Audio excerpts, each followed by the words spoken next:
Hola a todos, este es el tercer video para la condonación de la beca Crédito Un Ticket para el Futuro. Mi nombre es Sofía Monsalve, hice un máster en bioinformática en la Universidad Católica de Leuven, en Bélgica, y en este video vamos a hablar un poco más acerca de las bases de datos en un contexto bioinformático, la importancia de estas bases de datos, un poco de cómo funcionan en el área de la bioinformática.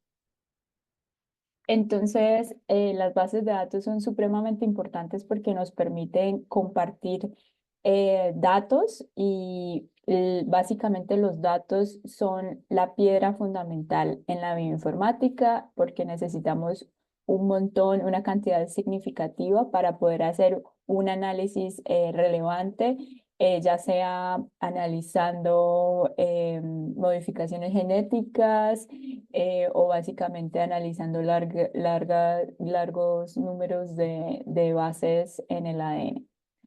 Entonces, si no compartiéramos estos datos, no se podría comunicar la investigación a nadie más, no se podría reproducir estas investigaciones y los resultados de estas investigaciones y no se podría integrar. Básicamente el objetivo de cualquier investigación es poderlo integrar con aplicaciones en la industria o cualquier objetivo en la salud humana, etcétera. Y especialmente en las ciencias biológicas, pues se confía mucho y se requiere mucho de largo número de datos para que cualquier que sea el resultado de la investigación, sea significativo.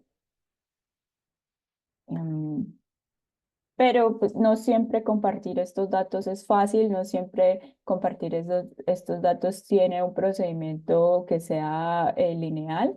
Entonces, para eso necesitamos procedimientos que de alguna manera unifiquen los estándares para que así todo el mundo pueda compartir los datos y de cierta manera tengan calidad. Entonces, unificar esto, como ya lo dije antes, puede ser bastante complicado. Hay diferentes tipos de formatos, versiones, metadata. La metadata son los datos que describen la data. Se requiere también de conocimientos estadísticos y de algoritmos, por ejemplo, cuando vamos a hacer el llamado de los SNPs, que son las pequeñas variaciones que tenemos en las bases en el ADN. Y también requerimos y somos dependientes de la tecnología, de la interpretación. Cada grupo científico o dependiendo de cómo se obtuvo la data, eh, la interpretación va a ser distinta. Entonces, las soluciones, para eso siempre hay consorcios que organizan estándares y los científicos tienen que seguir esos estándares. También hay bases de datos públicas donde la gente puede compartir los datos que ellos generan y así seguir los estándares de estas bases de datos públicas. Y demasiado y otros métodos de integración estadística también.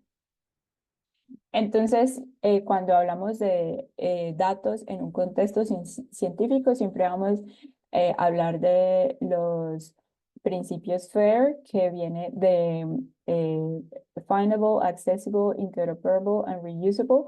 Y estos son los 4 principios que cualquier set de datos debería seguir. Entonces, la primera sería que Findable, y esto es básicamente que la metadata y la data sean fáciles de encontrar para ambos, los humanos y los computadores. Que sea fácil de leer de un método automático. Y esto es fundamental porque cuando estamos analizando datos no lo vamos a hacer uno por uno, sino que probablemente vamos a tener algún tipo de algoritmo o código que nos ayude a leer y procesar esta larga cantidad de datos. Em, el segundo principio sería que fuera accesible y una vez que los usuarios encuentren la data que están buscando, esa persona tiene que ser capaz de extraerla. Cuando digo extraerla, puede ser descargarla, adjuntarla a cualquier tipo de protocolo o de workflow en el que la persona esté trabajando. Que sea interoperable. Esto significa que tiene que trabajar con distintos tipos de aplicaciones y workflow. Entonces, para esto se necesita ciertos estándares que permitan cierta unificación. Que sea reusable y este es el último objetivo y básicamente lo que permite esto es que todo esté muy bien descrito para que las personas la puedan replicar y puedan ver que en realidad la data sí tiene calidad o que se pueda revisar y básicamente curar de cualquier tipo de bias o subjetividad.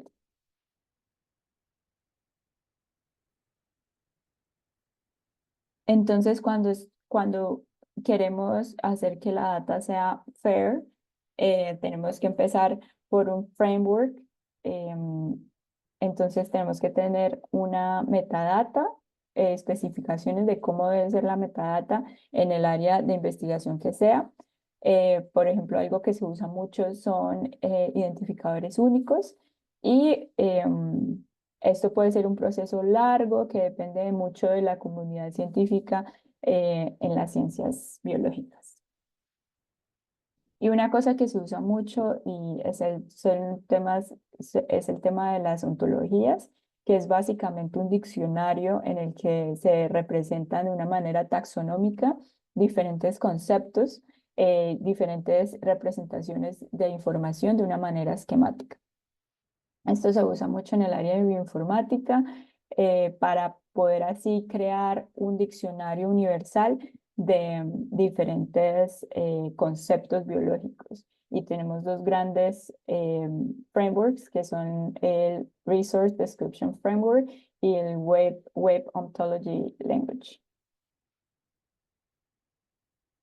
Entonces, un ejemplo muy claro es las ontologías de genes, que básicamente representa cada uno de los genes, cómo están relacionados distintos genes, porque como sabemos, cada gen interactúa con muchos otros y tiene muchas, está involucrado en diferentes procesos biológicos. Entonces, como podemos ver acá, tenemos diferentes genes que están relacionados entre sí de una manera jerárquica.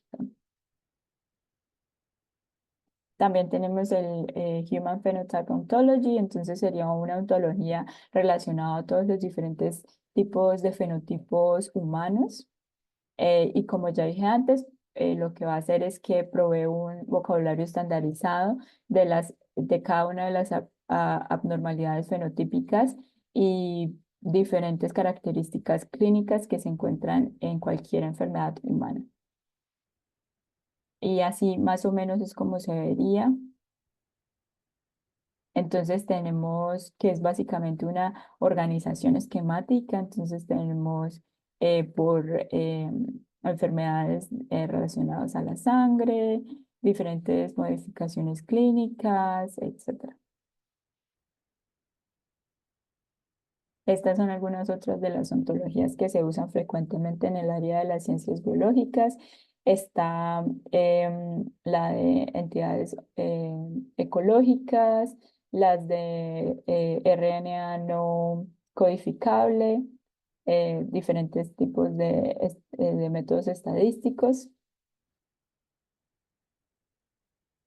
Como ya lo dije antes, algo que se usa mucho es que tenga identificadores únicos.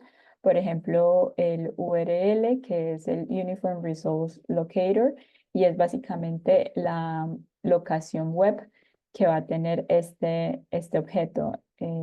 El DOI, que es el Digital Object Identifier, y básicamente se usa para proveer un identificador único, algo que sea siempre constante y que nos permite identificar algún tipo de concepto, objeto, ítem en nuestro set de datos. Y básicamente, ¿por qué queremos compartir estos datos? Em, Básicamente lo que esto genera es que estos datos se encuentren y así podamos propulsionar en las fuentes cuando hacemos o producimos contenido científico y es un poco una forma de construir una base de conocimiento colaborativa entre todas las personas que están investigando sobre cierta área y en donde a mayor cantidad de datos los procesos y los diferentes técnicas para análisis de datos en las ciencias biológicas sean más significativas. Esto también nos permite descargar estos datos y integrarlos. Y las diferentes bases de datos o tipos de bases de datos que tenemos en la ómica, se puede ser en proteómica, que es básicamente todas las proteínas, genómica, que quiere decir los genes, transcriptómica, que es qué transcriben estos genes, y cómo están y cómo se representan en el fenotipo, y la epigenómica, que es básicamente el conjunto de todas las anteriores. Y para concluir, esto básicamente es un gran reto porque ahora mismo tenemos cantidades infinitas de datos acerca de todo lo que mencioné anterior. La proteómica, la genómica, transcriptómica y epigenómica son una de las grandes áreas de investigación que se tiene hoy en día y gracias a diferentes métodos de secuenciación que se han avanzado bastante en los últimos años. Tenemos mucho por explorar.